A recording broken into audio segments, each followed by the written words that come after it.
আসসালামু আলাইকুম। বিসমিল্লাহির রহমানির রহিম। শিক্ষার্থীরা, তোমাদেরকে প্রথমে হ্যাপি নিউ ইয়ার জানাচ্ছি। আমি আশা করছি তোমরা সবাই ভালো আছো। আজকে আমাদের বছরের প্রথম ক্লাস। 2021 সাল নতুন বছর শুরু হয়েছে। তো 2021 সালে নতুন বছরে আজকে আমার তোমাদের সাথে প্রথম ক্লাস হচ্ছে। তো আজকে আমার লাইভ ক্লাসে তোমাদের স্বাগত।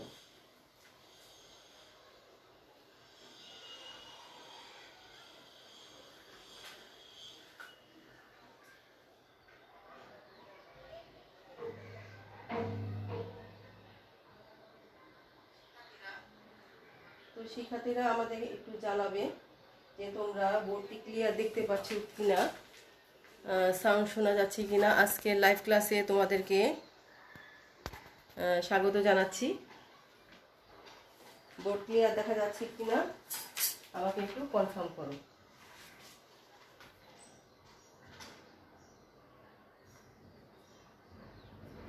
তো লক্ষ্য করো, আজ আমি তোমাদের যে বিষয়টি পড়াবো আমাকে একটু কনফার্ম করো। বোর্ড ক্লিয়ার দেখাচ্ছে না? গত ক্লাসে বোর্ডটিও ক্লিয়ার ছিল, কিন্তু সাউন্ড একটু সমস্যা ছিল। আমাকে একটু কনফার্ম করো যে সাউন্ড শোনা যাচ্ছে কিনা শিক্ষার্থীরা। আমি একটু তোমাদের কমেন্টে অপেক্ষায় আছি, সাউন্ডটি ঠিক মতো শোনা যাচ্ছে কিনা একটু কনফার্ম করো। তো লক্ষ্য করো, বোর্ডে আমি একটি প্রশ্ন তুলে রেখেছি। আজকে আমরা গত ক্লাসের যে বেসিকগুলো আলোচনা করেছিলাম তার উপর ভিত্তি করে আমি তোমাদেরকে আজকে অঙ্ক করাবো। তো লক্ষ্য করো, প্রশ্নটি হচ্ছে 2x³ - 1/x whole to the power 12। এটি একটি দ্বিপদী রাশি। পূর্বে ক্লাসে দুটো ক্লাস হয়েছে আমাদের পূর্বে আরও, সে দুটো ক্লাসে এটি যে কেন দ্বিপদী রাশি তার বিস্তারিত আলোচনা আমি দেখিয়েছি। তো এর বিস্তৃতিতে x বর্জিত পদটি নির্ণয় করব এবং x⁻⁻8 এর সহগ নির্ণয় করব। শিক্ষার্থীরা, এই যে দ্বিপদী বিস্তৃতি, এই বিষয়টি তোমরা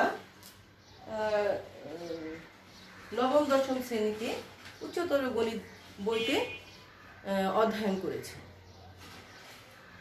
কিন্তু সেখানে যে বিষয়টি ছিল যে এই যে আমাদের দ্বিপদী রাশি তার যে ঘাতটি আছে, ঘাতগুলো ছোট ছিল, হয়তো 5, 6 ও সর্বোচ্চ দেখলাম যে 7-এর মধ্যে সীমাবদ্ধ ছিল। এবং সেখানে দেখা গিয়েছে তোমাকে বিস্তৃতি করেই, যেহেতু অল্প ঘাতটি, পাওয়ারটি অল্প, মানে কম সংখ্যক ছোট, তো সেখানে বিস্তৃতি করে তোমাদের যে কাঙ্ক্ষিত চাওয়াটা বা হয়তো প্রথম, দ্বিতীয়, তৃতীয়, চতুর্থ, পঞ্চম পদ, ষষ্ঠ পদের মধ্যেই তোমাদের চেয়েছে। কিন্তু আমাদের এই পর্যায়ে এসে আমাদের অঙ্কগুলো ক্যালকুলেশনের সিস্টেম একটু ভিন্ন হবে। এখানে আমরা যে কোনো ধরনের অঙ্ক সাধারণ পদের সাহায্যে বের করব। সাধারণ পদটি হচ্ছে আমাদের এই যে এই অধ্যায় যেটি আমরা পড়াচ্ছি এর আলোচ্য বিষয়ে কি বলা যায়, এটা মূল চাবিকাঠি। অর্থাৎ সাধারণ পদ যে পারবে সে যে কোনো অঙ্ক পারবে। যাই হোক, কথা না বাড়িয়ে আমি সমাধান শুরু করতে যাচ্ছি। তাহলে প্রথমে আমরা লিখে নিব প্রদত্ত দ্বিপদী রাশি। প্রদত্ত দ্বিপদী রাশি যেটি দেওয়া আছে, এটি আমাদের সাধারণভাবে উদ্দীপকে থাকতে পারে বা উদ্দীপকে ক্লু থাকতে পারে। তোমরা বোর্ড কোশ্চেনগুলো ঘাটলে দেখতে পাবে কিভাবে উদ্দীপক হতে পারে। তাছাড়া আমরা তো পরে বোর্ড কোশ্চেন সলভ করব। এত এর প্রদত্ত দ্বিপদী রাশি এত। তাহলে এখন প্রথমে তোমার এখানে দুটো প্রশ্ন কিন্তু আমি একত্রে নিয়েছি। আমাদের বইগুলোতে যে কোশ্চেনগুলো আছে, হয়তো যে অঙ্কটা নিয়েছে এটি তোমাদের বইয়ের সাথে 4, এটি বইতে বলেছে x বর্জিত পদ। তো এখানে আমি সাথে আরেকটি নিয়েছি অঙ্ক একসাথে করার জন্য। সেটি হচ্ছে x to the power minus, অর্থাৎ দুটো অঙ্ক আমি একসাথে করব। তো লক্ষ্য করো, তো প্রদত্ত দ্বিপদী রাশি এত, তাহলে আমরা এখন কোনো কিছু বিবেচনা না করে এক্স বর্জিত পদ না 18 কি নির্ণয় করবো, এক্স টু দি পাওয়ার 8 নির্ণয় করবো, এত কিছু ভাববো না। না ভেবে সরাসরি আমরা আগে সাধারণ পদটি, এই যে রাশিটি আছে, দ্বিপদী রাশিটি আছে, এই রাশিটির আমরা সাধারণ পদ বের করব। তাহলে দেখো যে এখন রাশিটির কি হচ্ছে সাধারণ পদ, বা আমরা সরাসরি লিখবো r+1 তম পদ। সাধারণ না লিখে আমরা শিখেছি সাধারণ পদ হচ্ছে r+1 তম পদ। r+1 তম পদ,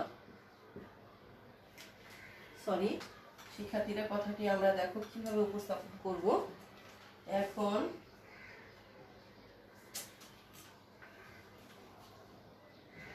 এখন রাশিটির কার সাধারণ পদ? বিস্তৃতি।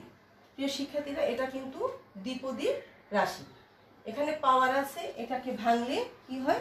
বিস্তার হয়, বিস্তার করা যায়। ভাঙা যায় মানে সম্প্রসারণ, বা এর আর এক কথা হচ্ছে বিস্তার। তাহলে বিস্তার করে যে সাধারণ পদটি আমরা পাবো সেই কথাটা লিখতে হবে। এখন রাশিটির বিস্তৃতির কমা দিয়ে আমরা নিচে লিখব।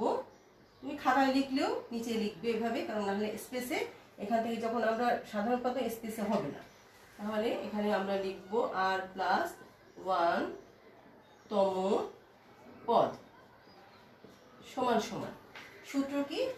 আমাদের যে এখানে যে দ্বিপদী রাশিটি আছে, তো লক্ষ্য করো দ্বিপদী রাশির মধ্যে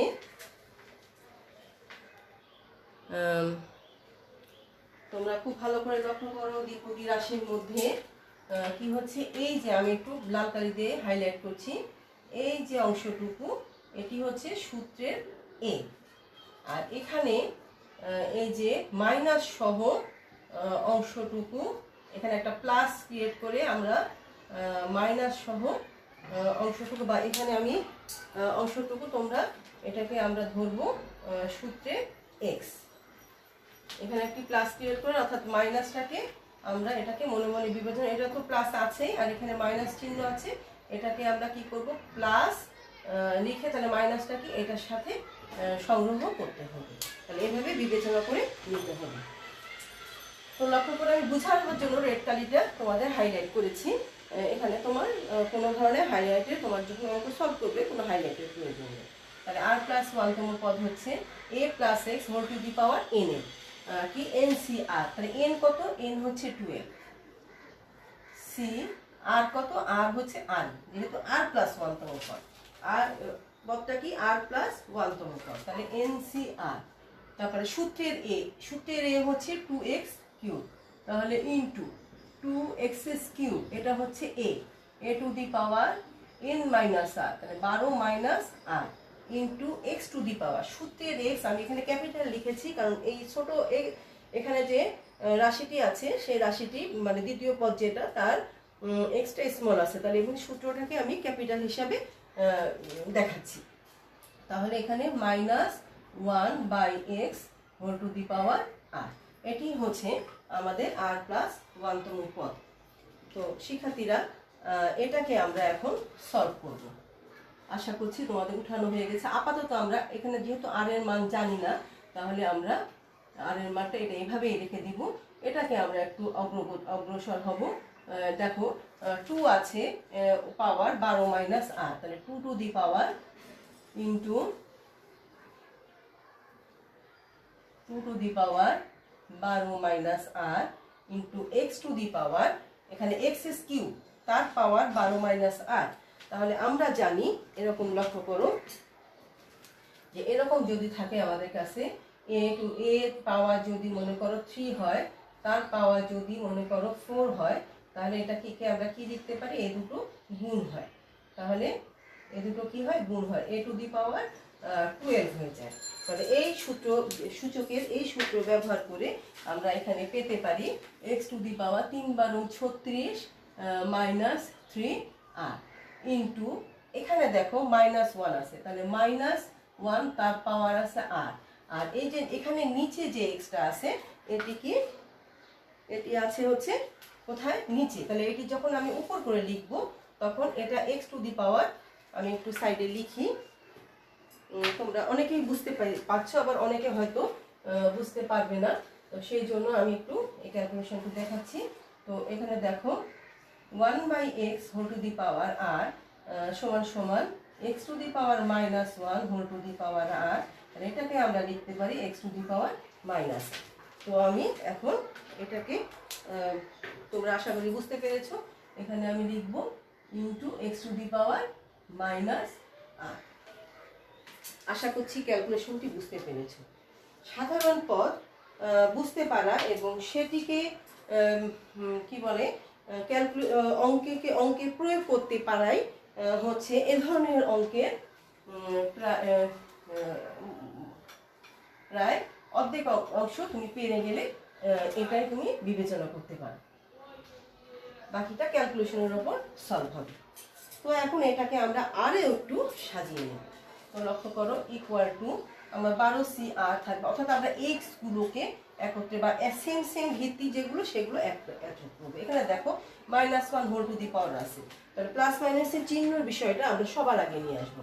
তাহলে -1⁴ r ইন্টু n কত 12CR into 12CR into 2⁻12 - r into x⁻, কত 36 মাইনাস এই যে এখানে -3r আর এখানে -r, তাহলে 36 - 4r। আশা করছি ক্যালকুলেশনটি তোমরা বুঝতে পেরেছো, আমাকে বুঝেছো কিনা একটু জানাবে প্লিজ। সবাই বুঝেছো, আমি 2-1 কমেন্ট পেয়েছি বুঝেছো, কিন্তু অন্যরাও আমাকে একটু কমেন্ট করে জানাও যে তোমরাও বুঝেছো কিনা। তো আমি মুছে দিচ্ছি। এটি কি, আমরা এই যে রাশিটি সেটি হচ্ছে আমাদের r+1তম পদ, r+1তম পদ। তাহলে আমাদের প্রথম প্রশ্ন ছিল, এবার আমরা আমাদের প্রশ্নের চাহিদায় আসবো। প্রশ্নে কি চেয়েছে? প্রশ্নের প্রথম অংশ বলেছে x বর্জিত পদ নির্ণয় করো। তাহলে প্রথম অংশে x বর্জিত পদ, তাহলে এখন আমরা এই যে r+1তম পদটাকে x বর্জিত পদ ধরে নিব। তাহলে এখানে আমরা এখন লিখবো যে ধরি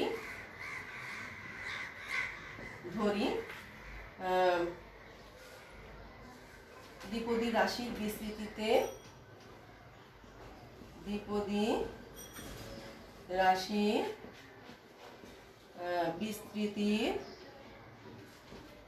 বিস্তৃতির কি r+1তম পদটি x বর্জিত।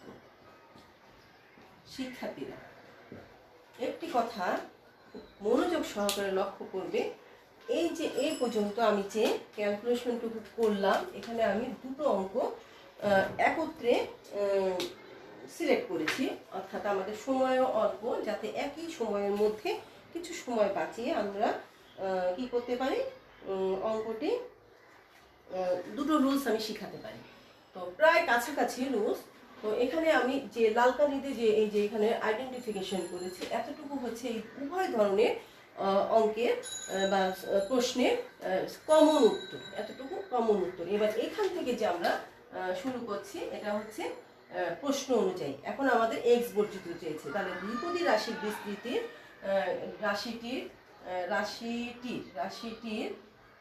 দ্বিপদী রাশিটির যে তার r+1তম পদ বিস্তৃতির, রাশিটির তো r+1তম পদ না, বিস্তৃতির r+1তম পদটি x বর্জিত। তাহলে অতএব তখন তাহলে x বর্জিত মানে কি, x এর পাওয়ার 0 হবে। এখানে যে এই যে দেখো, এই যে এটা তো r+1তম পদ, তাহলে এটার পাওয়ার কি 36 - 4r, এটি সমান 0 হতে হবে।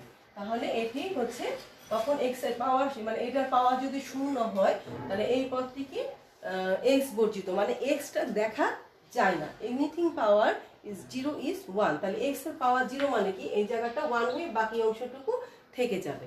তাহলে এখন আমাদের অর্থাৎ এই যে এক্স এর সাথে যে পাওয়ার আছে এই পাওয়ারটিকে জিরো ধরতে হবে, সেটাই হচ্ছে এক্স বর্জিত পদ। লেখার সময় লিখতে হবে দ্বিপদী রাশিটির বিস্তৃতি ধরি, দ্বিপদী রাশিটির বিস্তৃতির r+1তম পদটি এক্স বর্জিত। তাহলে অতএব 36 - 4r = 0। এক্স বর্জিতের জন্য আমরা এই যে এখানে যে আমার যে r+1তম বা সাধারণ পদে যে এক্স এর পাওয়ারটি এসেছে সেটাকে জিরো ধরতে হবে। আমি একই কথা বেশ কয়েকবার বলেছি, আশা করছি বিষয়টি তোমরা অবগত হয়েছো। এখন এখানে ক্যালকুলেশন করে আর এর মানটা বের করে নিয়ে আসতে হবে। তাহলে ইমপ্লাইজ দ্যাট আমাদের কি 4r = 36, তাহলে কত 4 × 9 = 36। তাহলে এটি কত হবে আমাদের আর এর মানটি নিশ্চয়ই তোমরা এত সময় বের করে ফেলেছো। আর এর মানটি হবে 9। তাহলে r = অতএব r = 9। তাহলে অর্থাৎ 9 + 1 তম বা এটাকে কি 10তম পদটি এক্স বর্জিত, 10তম পদটি এক্স বর্জিত। তাহলে এখানে আর এর মানটা কত 9। তাহলে অতএব এক্স বর্জিত পদ সমান সমান, শিক্ষার্থীরা এক্স বর্জিত পদ অর্থাৎ আমরা যে আমাদের সাধারণ পদ এটি উপরে আছে। তাহলে আমি এখন আপাতত এইটুকু মুছবো না, এটি দেখে দেখে তোমাদের অঙ্কটি বোঝানো দরকার হবে। তো এখানে এটার পরে লাইনগুলো হয়ে গেল, এরপরে আমার যে এই অংশটুকু আবার লাগবে, তাই আমি এটি আর মুছছি না। এটি কিন্তু পরবর্তীতে নিচে আর থাকছে না, তাহলে এইটিতে আমরা মানটা বসাবো। তাহলে -1 ⁴ 9 ইন্টু 12c 9 ইন্টু 2⁻12 - 9 আর এখানে x⁻0, যেহেতু x বর্জিত পদটি নির্ণয় করতে বলেছে, তাহলে পদ নির্ণয় করতে বলে তখন আমরা x এর এখানে মানটা যখন আমি 9 বসাবো, দেখো 4 × 9 = 36 হয়, আর 36 - 36 0 হয়ে যায়। শিক্ষার্থীরা এখন আমি এই জায়গা থেকে বাকি অংশটুকু করব। এটি আমি পরবর্তী আরেকটি ক্যালকুলেশনের জন্য আমার লাগবে বলে এটি আমি আর বুঝতে পারছি না। আপাতত এখন এই পর্যায়ে এখান থেকে আমাদের লাইনটি কিন্তু কোথায় চলে যাচ্ছে, এইখানে চলে যাচ্ছে। তো ইকুয়াল টু লক্ষ্য করো, এবার আমরা ক্যালকুলেশন করব। আমরা জানি মাইনাসের পাওয়ার যদি বিজোড় সংখ্যা হয় তাহলে মাইনাস থেকে যায়, তাহলে এটি, আর জোড় সংখ্যা হলে মাইনাস কি হয়ে যায়, প্লাস হয়ে যায়, তাহলে এটি মাইনাস থাকবে। 12c 9, এটি তোমরা ক্যালকুলেটর টিপে দেখো যে কত হয়। 12c 9 হচ্ছে ক্যালকুলেটর টিপলে 220 হয়। তোমাদের কাছে নিশ্চয়ই সবার কাছে ক্যালকুলেটর আছে, আমার কাছেও আছে। তোমরা লক্ষ্য করো, আমি এই যে 12 আমার কাছে যে ক্যালকুলেটরটি আছে ওপেন করলাম। 12 আশা করছি তোমরা দেখতে পাচ্ছ। 12 এই শিফট, এই যে এখানে আছে আমার ক্যালকুলেটর অনুযায়ী ভাগ চিহ্নের এখানে উপরে শিফট আমি আবারও দেখাচ্ছি। ওপেন 12 শিফট, তারপরে ভাগ চিহ্নের উপরে আমার ক্যালকুলেটর অনুসারে এনসিআর এর যে অপশনটি আছে এবং এটি 9, আমরা ক্যালকুলেটরটি টিপে পাচ্ছি 220। আশা করছি তোমরা ক্যালকুলেটরটি মানটি দেখতে পাচ্ছ। তো তোমাদের সবার কাছেই ক্যালকুলেটর আছে, তোমরা বের করতে পারবে। তো 220, আমার এখানে আসলো 220 গুণন 2⁻,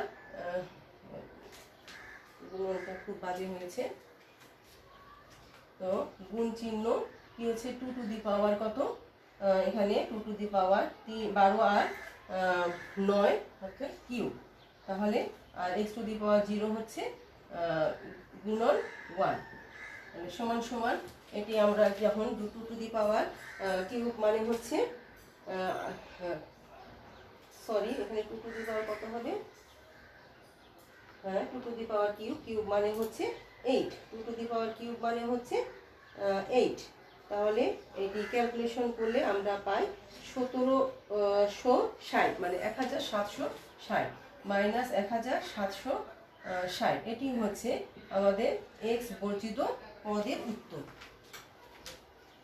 এটি এক্স বর্জিত পদের উত্তর।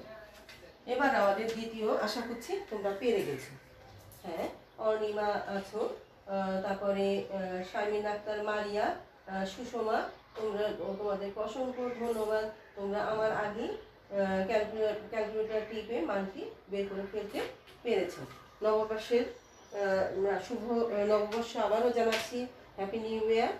এবছরের নতুন বছর আমরা আশা করব যে নতুন বছরে আমাদের সকল বাধা বিপত্তি, সকল রোগ বালাই পৃথিবী থেকে দূর হয়ে যাবে। আমরা সবাই ভবিষ্যতে নিশ্চয়ই ভালো থাকবো। তো এ পর্যায়ে এখন আমি তোমাদের যে আমাদের যে দ্বিতীয় অংশ এক্স টু দি পাওয়ার -8, এই অংশটি এখন আমি করব। প্রশ্নে বলা হয়েছিল যে এক্স বর্জিত পদ এবং এক্স টু দি পাওয়ার -8 এর সহগ নির্ণয় করো। তাহলে এখন আবার এখানে লিখবো আমরা দ্বিতীয় অংশ। এটা হচ্ছে দ্বিতীয় অংশ। দ্বিতীয় অংশ করছি, কি হচ্ছে আমরা লিখবো আবার ধরি, যদি অঙ্ক আমি দুটো অঙ্ক একত্রে করছি সময়ের স্বল্পতার জন্য, কিন্তু তোমার কাছে অঙ্ক দুটো হয়তো আলাদা আলাদাভাবেই থাকার কথা। মানে যদি আলাদাভাবে থাকে তখন তুমি কি নিয়ম অনুসারে প্রদত্ত দ্বিপদী রাশি লিখে r+1 তম পদটি বের করে এই পর্যায়ে নিয়ে আসবে। তারপরে এখানে অঙ্কটি শুরু হবে, যে তখন আর আবার কথাটি লিখতে হবে না, তখন লিখবে ধরি, সরাসরি লিখবে ধরি। আর আমরা এখানে এখন লিখছি আবার ধরি r+1 তম পদে এক্স টু দি পাওয়ার -8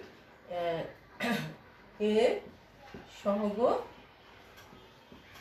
আছে, সহগ আছে বা বিদ্যমান। ধরি r+1 তম পদে এক্স টু দি পাওয়ার -8 এর সহগ আছে বা বিদ্যমান, যে কোনো কথা লিখবে।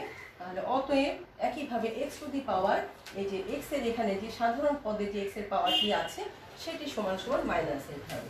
তাহলে 36 - 4r = -8। যে কোনো অঙ্কের সাধারণ পদটি গুছিয়ে নিয়ে তারপরে অঙ্কটা করতে হবে। তাহলে এই ধরনের অঙ্ক সবচেয়ে সোজা, সেকেন্ড পেপারের মধ্যে যত প্রশ্নমান আছে সবচেয়ে সোজা অঙ্ক এগুলো। তাহলে আমাদের এখানে 4rটাকে ওই পাশে নিয়ে এটাকে এই পাশে আনলে আমরা পাই 4r = 36 + 8। তাহলে ইমপ্লাইজ দ্যাট 4r = কত পাওয়া যাচ্ছে,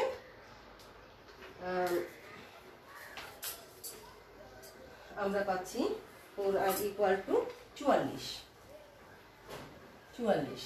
শিক্ষার্থীরা, এবার আমি সম্পূর্ণ বোর্ডটি মুছে দিব, আমার এখানে ব্যবহারটি শেষ।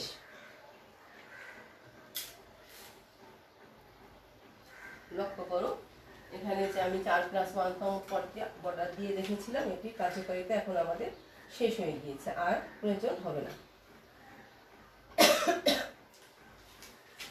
তো লক্ষ্য করো, এখান থেকে আমরা লিখতে পারি অতএব r = 11। তাহলে অর্থাৎ 11+1 তম বা 12,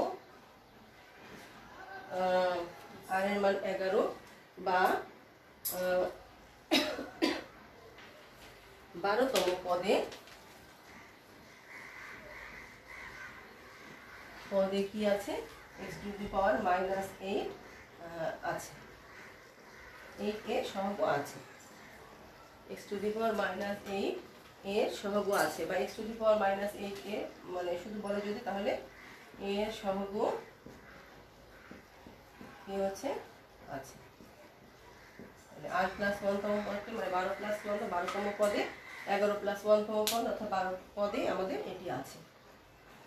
তো এখন আমাদের আসলে এটি মোছা উচিত হয়নি, ওখানে মানটা বসানো দরকার ছিল। তো যাই হোক, তোমাদের কাছে খাতায়ও আছে, আমার কাছে একটি আমি একটি ছোট রাইটিং প্যাড ব্যবহার করছি, সেখানেও লেখা আছে, সমস্যা হবে না। তাহলে এখন আমরা লিখব যে অতএব এক্স টু দি পাওয়ার -8 এর সহগ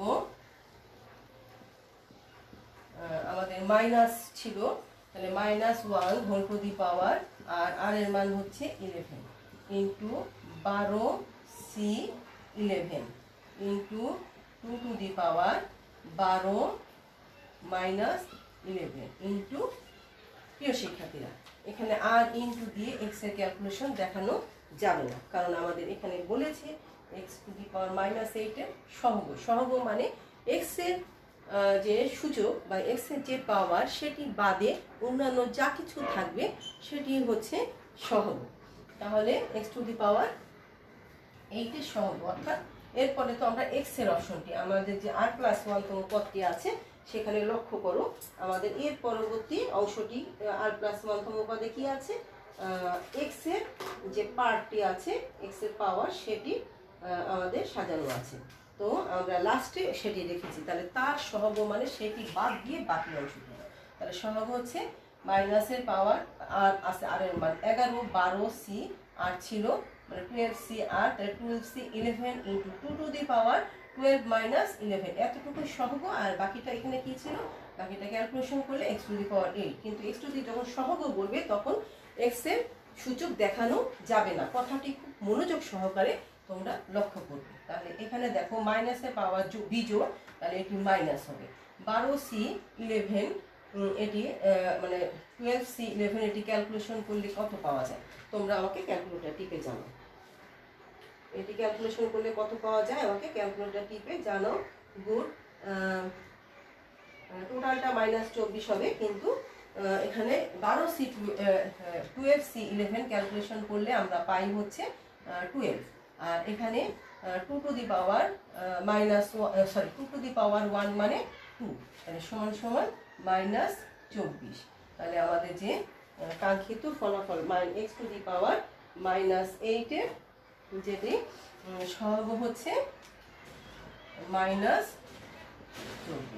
এটি হচ্ছে উত্তর। শিক্ষার্থীরা এরকম ভাবে তোমাদের যদি দুটো অঙ্ক থাকে তাহলে তোমরা সুন্দর করে গুছিয়ে উত্তরটি উপস্থাপন করবে। আশা করছি অঙ্কগুলো তোমরা দুটো অঙ্ক বুঝতে পেরেছো, আর এই জাতীয় প্রচুর অঙ্ক বইতে প্র্যাকটিস করার জন্য আছে, শিক্ষার্থীরা তোমাদের উঠানো হয়ে গিয়েছে নিশ্চয়ই, তোমরা সেদিকে লক্ষ্য রাখবে, প্র্যাকটিস করবে, এবং তোমার পরীক্ষায় কিন্তু বইয়ে যে অঙ্ক যে হুবহু আসবে তার কোনো বাধ্যবাধকতা নেই। পরীক্ষার সময় তোমার অবশ্যই বইয়ে যে অঙ্কগুলো আছে সেটি কিছু না কিছু মান চেঞ্জ করে দেবে, কিছু না হলেও তোমার হয়তো এই যে এক্স এর পাওয়ারগুলো চেঞ্জ করে দিতে পারে বা সূচকটা চেঞ্জ করে দিতে পারে, যে কোনো ধরনের পরিবর্তন হতে পারে, কিন্তু রুলস ঠিক রেখে অবশ্যই তোমার কোশ্চেন আসবে। তো এই বিষয়টি এটি মোটামুটি 4-এর জন্যও দেয়, আর 4-এর জন্য আরও বড় অঙ্ক আছে আমাদের এই বইতে, তার কিছু কিছু এইচএসসি লেভেল থেকে কিছু কিছু অঙ্ক প্রশ্ন আমি দেখেছি যে তোমাদের হায়ার ম্যাথ এসএসসিতেও সংযুক্ত করা হতো প্রশ্নে।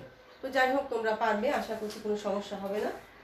তো আমি পরবর্তী নেক্সট দিন তোমাদের এই অধ্যায়ে যে মধ্যপদ বিষয়ে আমি সাধারণ ধারণা আমি দুটো অঙ্ক দেখাবো, যে দুটি মধ্যপদের জন্য একটি মধ্যপদের জন্য আমরা কিভাবে উপস্থাপন করব।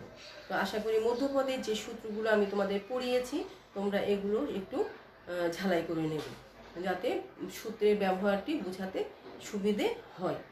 তো আজকে আমাদের সময় শেষ, তোমরা ভালো থাকবে। আজকে আমি আবারও বলছি, আজকে আমাদের 2021 সালের, যদিও আজকে 3 তারিখ, কিন্তু তোমাদের সাথে আজকে আমার প্রথম ক্লাস হলো। তো আমি আশা করব তোমরা সবাই ভালো থাকবে, সুস্থ থাকবে। এই যে করোনার মহামারীতে আমরা অবস্থান করছি গোটা পৃথিবী জুড়ে, তো এই মহামারী আমাদের এই নতুন বছরে শুভকামনায় মহান আল্লাহ তাআলা আমাদেরকে এই বিপদ থেকে উত্তরণ করবেন নিশ্চয়ই। তো আমরা সবাই সেই দোয়াই করব যে আমরা যেন সবাই ভালো থাকি। তোমরাও নিশ্চয়ই ভালো থাকবে। তোমরা পিছনের যে পড়াগুলো শেষ হয়ে গিয়েছে এবং যা যা চলছে সেগুলো সুন্দর করে চর্চা করবে, তোমাদের কিন্তু পরীক্ষা হবে সেভাবেই সরকার থেকে একটি নির্দেশনা আমরা কিন্তু দেখতে পাচ্ছি, তোমরাও দেখতে পাচ্ছ। তো সেভাবে প্রস্তুত থাকো, যা যা পড়ানো হয়েছে তা পড়ো। যদিও সরকার থেকে বলেছেন যে কিছু সিলেবাস হয়তো কমানো হবে, কিন্তু আসলে কোথায় কমাবে যতক্ষণ পর্যন্ত নতুন সিলেবাস না আসছে আমরা তো বলতে পারছি না। তো সেই জন্য তাছাড়া হয়তো তুমি ভাবছো যে সিলেবাস কমাই দিলে তাহলে আমার পড়াটা লস হয়ে যাবে, কিন্তু না শিক্ষার্থীরা, তোমার পড়া কিন্তু লস হবে না। কারণ কি জন্য লস হবে না? কারণ তুমি যখন এইচএসসি পাস করে উচ্চতর ডিগ্রি গ্রহণের জন্য বিশ্ববিদ্যালয়ে যাবে, তখন তো তোমার বিশ্ববিদ্যালয়ের সিলেবাস তো আর কমাবে না। তো বিশ্ববিদ্যালয়ে যে সিলেবাসের অন্তর্ভুক্ত কিছু কিছু অংশ তো নিশ্চয়ই এই এইচএসসি লেভেল থেকে শিক্ষা থেকে তোমার কাজে লাগবে। তো এইখান থেকে যদি তোমার ঘাটতি থেকে যায় তাহলে সেটা কিন্তু পরবর্তীতে বিশ্ববিদ্যালয়ে গিয়ে অনেকটা বেগ পেতে হয়। তো নিশ্চয়ই তোমাদের বড় ভাই বোন যারা আছে বিশ্ববিদ্যালয়ে পড়ুয়া বা পড়ে পাশ করে গিয়েছে তাদেরকে একবার জিজ্ঞাসা করে দেখবে যে পিছনে ঘাটতে থাকলে কতটুকু কষ্ট হয় ভবিষ্যতে নিজের ক্যারিয়ার ডেভেলপ করার জন্য। তো ভালো থাকো, সুস্থ থাকো, নতুন বছরের শুভকামনায় পরবর্তী ক্লাসে তোমাদেরকে শুভেচ্ছা জানিয়ে আমি আজকে আমার এই লাইভ ক্লাস সমাপ্ত করছি। ধন্যবাদ সবাই।